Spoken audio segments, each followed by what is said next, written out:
Amy Ellison had always been the kind of girl who went unnoticed. She sat in the back of pack gatherings. She kept her eyes low during meals in the communal hall.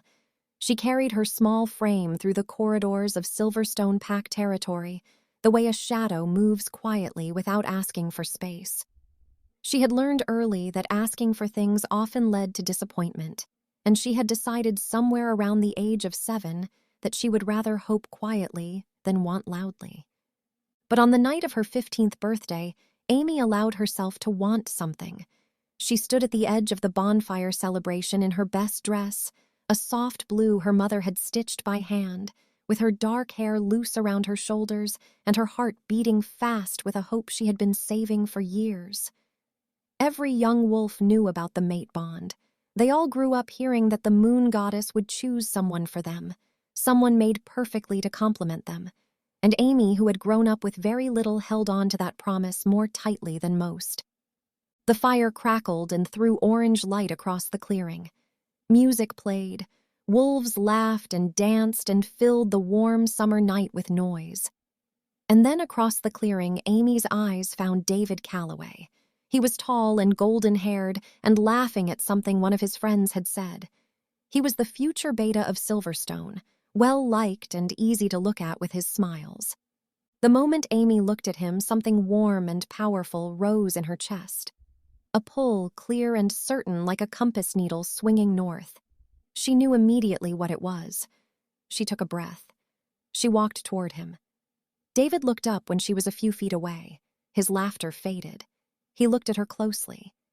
Then his expression changed in a way that Amy would spend years trying to forget. It was not desire. It was not even cruelty exactly. It was something worse. It was embarrassment, as though fate had made a mistake that reflected badly on him.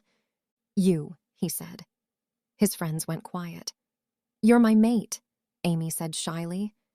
"I reject you," David said loudly and clearly, in a way someone makes a public announcement they want witnessed as final.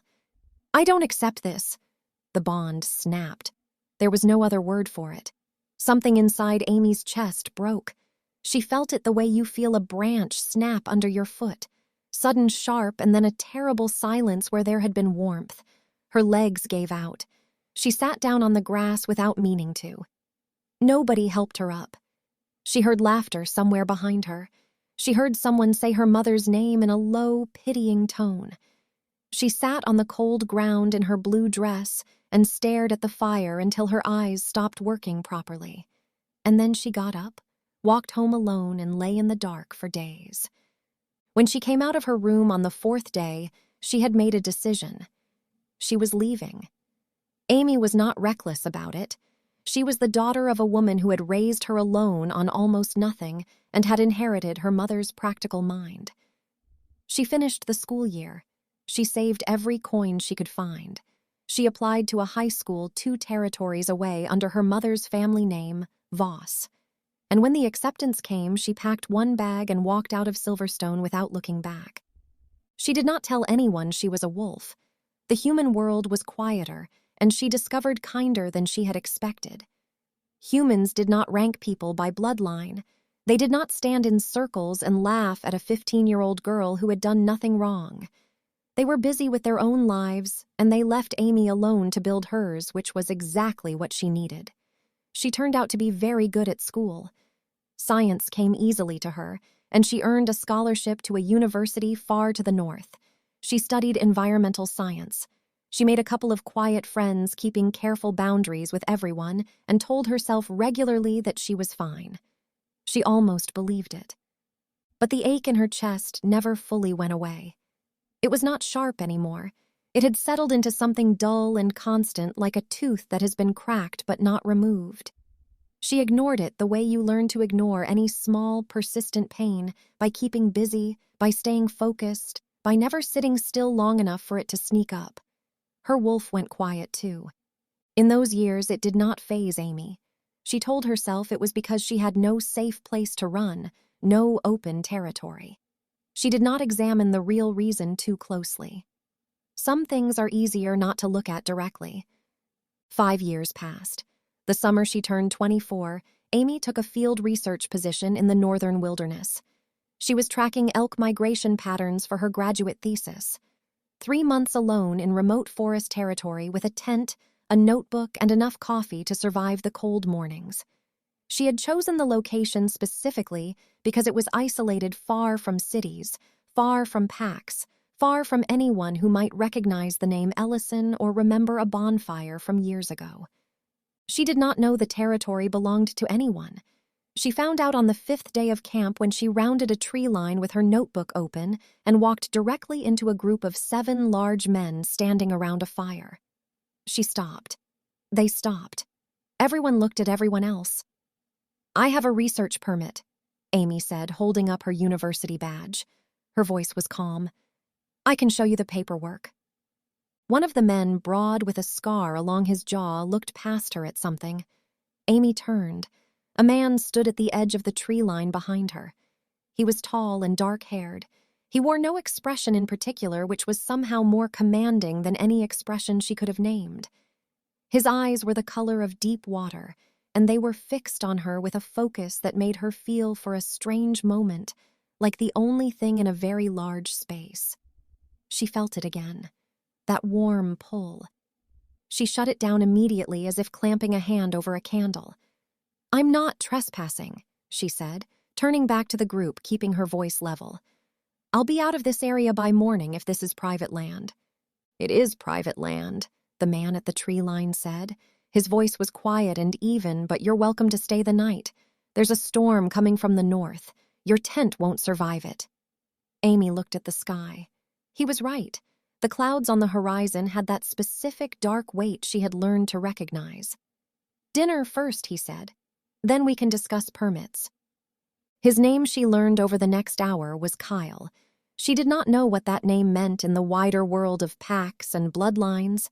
She did not follow that world anymore. She sat across from him at a camp table and ate a simple meal and answered his questions about elk migration with straightforward honesty. And he listened with the kind of attention that most people reserve for things they genuinely care about. It was strange. Nobody had ever listened to her talk about elk migration like it was interesting. "What made you choose this field?" he asked. "Animals follow patterns," Amy said. "They don't pretend. They don't perform. They do what they're built to do, and it is easy to predict it if you're patient enough to learn." She paused. "I find that useful." He looked at her for a moment. "You find predictability useful." "I find honesty useful," she said. "Predictability is a side effect." Something in his expression shifted. Not quite a smile, but close. She stayed the night. The storm was as bad as he had predicted. She stayed the next night as well because her data equipment needed recalibrating and there was a power source in the camp she could use. She stayed the night after that because if she was being honest with herself, she had not slept that soundly in years, and she did not want to examine why. Kyle did not rush her. He walked with her through the forest in the early mornings while she collected data, and he was quiet when she needed quiet and present when she glanced over to check if someone was still there. He remembered how she took her coffee without being told twice. He asked follow-up questions about things she had mentioned days earlier, which meant he had actually listened. He did not ask about her past. He did not ask about her pack, though she knew he could tell she was a wolf. He could tell by her eyes, and there was this feeling that would not go away. His people watched the two of them with expressions ranging from confusion to poorly hidden amusement. Amy noticed, but she did not comment on it. What she worked very hard not to notice was that her wolf was waking up. It happened slowly. A warmth in her chest that she had been pressing down for days was growing harder to ignore. It rose in the mornings when Kyle appeared at the edge of her camp with coffee and a quiet good morning. It rose when she caught him reading her field notes with genuine focus. It rose when she overheard one of his men say, whispered curiously, that they had not seen him look like that in a long time. On the 3rd night, she packed her bag. She was very good at leaving. She had done it before and built an entire life from the ashes of it. She could do it again. She would say thank you in the morning, show herself out, and return to her tent and her schoolwork and her carefully managed life. Let us know what you think about our story in the comments. Then click subscribe so you'll receive notifications when a new audio from Alpha Love Stories Original gets uploaded. Now back to the story. She was at the edge of camp first thing in the morning, bag on her shoulder when she heard footsteps behind her. She did not turn around. "You feel it," Kyle said. It was not a question. Amy was quiet for a moment. "Yes." "Something happened that makes you afraid of it." She turned around then, because she was not a woman who let someone else name her fears and said nothing. She looked at him in the dim light quiet as the forest around them. She made a decision she had not planned. She told him everything. She told him about the bonfire, about the blue dress, and David's voice loud and clear, making sure everyone heard about falling to the ground and nobody offering a hand. She told him about leaving with one bag and a last name that wasn't hers. She told him about years of keeping her wolf locked away because it was easier than feeling what the wolf felt. Her voice stayed level through most of it. Her hands trembled toward the end. When she finished, Kyle was still for a long moment. The forest around them was completely quiet. "He was a coward," Kyle said, "and he put his shame on you because he didn't know what to do with it. You have been carrying it ever since as though it belonged to you." Amy stared at him. "It doesn't belong to you," he said simply. It never did. Something in her chest, that old dull ache, the one she had been managing for years, cracked open. She sat down on a fallen log and cried. Not the small, controlled kind she had allowed herself on difficult nights over the years, but the deep, releasing kind that comes when something that has been held too tightly is finally allowed to go. Kyle sat beside her. He did not speak. He did not fill the silence with reassurances. He simply stayed, which was more than she had ever been offered. After a while, she asked, "What are you?" "Alpha King of the Iron Veil territory," he said. "I've held it since I was 10. She absorbed this. "You walked me through the forest in the morning to look at elk tracks. You made it sound interesting." She laughed, a short, surprised sound. He looked at her when she laughed, and there was something in his expression that she finally allowed herself to see clearly. He was not looking at her the way David had, with calculation or embarrassment. He was looking at her the way someone looks at something they have waited a long time for and cannot quite believe is real. "I won't pressure you," he said. "I won't declare anything publicly without your consent. If you need more time or more distance or more years, I will be here." "You'd wait 5 more years?" she asked. "I've been waiting my whole life," he said. "I'm patient." She did not need 5 more years. She needed 3 weeks. 3 weeks of mornings with coffee and quiet and a man who asked follow-up questions and meant what he said. 3 weeks of being treated like someone whose thoughts were worth hearing, whose presence was worth making room for. On a cold morning near the end of September, with frost on the grass and her breath making small clouds in the air, Amy made her choice. Not because the bond demanded it, not because fate had planned it, because she had spent years becoming a woman who made her own decisions. And this one felt like something she was choosing freely. She accepted the bond, and then something happened that she had not expected. Her wolf, silent for years, curled inward. Amy felt her shift before she saw it. Warmth spread from her chest, outward strength returning to her limbs, the world sharpening at its edges the way it only does when the wolf is present.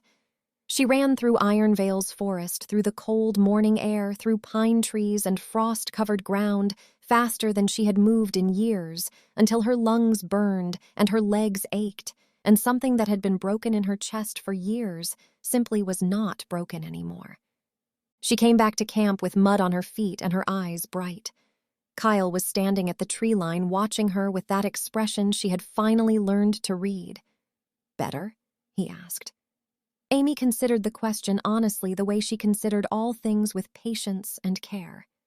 "Yes," she said. "I think I actually am." And for the first time in years, she meant it completely. 6 months later, Amy was transitioning into Luna. While the wedding seemed to happen so quickly, she knew she made the best decision. Kyle has been nothing but wonderful and supportive. She knows they are a perfect match. This evening, though, she felt a little nervous. The Silverstone pack would be joining for dinner in the Great Hall. She knew she would see familiar faces but hoped to avoid a particular one. And since she was Luna, she was expected to attend. She could hear music and voices traveling throughout the castle as she made her way down to the great hall. Kyle was already there greeting guests. As she stepped in, she saw him standing within a group with an expression of almost disgust. He was not enjoying the conversation. She also noticed a woman looked too eager as she spoke to him. Amy decided to head straight in his direction. "Oh, little Amy, where have you been?" Amy heard a familiar voice beside her. She internally cringed and wanted to run away. "Amy, you must tell me what you have been up to since our last encounter." Amy turned and saw the one person she was hoping to avoid this evening. "David, there's not much to say, especially nothing to say that would concern you." David laughs. "Of course not. I hear you are parading around with the humans now, a weak wolf among the weak humans." Amy felt sick to her stomach. "Believe what you want." Then she walked off, but unfortunately he followed. "Amy, not so quick. I have something to share with you." Amy continued to walk. When she reached Kyle within the group of strangers, she wrapped her arm around the bend of his elbow. David stopped dropping his jaw. Amy said, "What do you want to share with me, David?" "How do you know Alpha Kyle?" David stammered. He stood there shocked. "I am his Luna," Amy said confidently, absorbing Kyle's strength.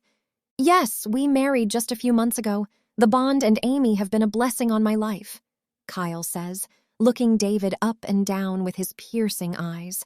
Amy could feel his wolf growling. David straightened up and looked away, not allowing eye contact. "I am now Alpha of the Silverstone Pack. I am to wed Sarah Houghton," he said quickly, as if embarrassed. "Sarah, who has been trying to hold my attention all evening," says Alpha Kyle. Sarah was standing in the group and her face turned beet red and she dropped her head. "I only wanted to be respectful to the legendary Alpha. I did not mean anything sinister. I did not know you were married. Seems like many people do not know of my new bride." Loudly, Alpha King Kyle addresses the hall.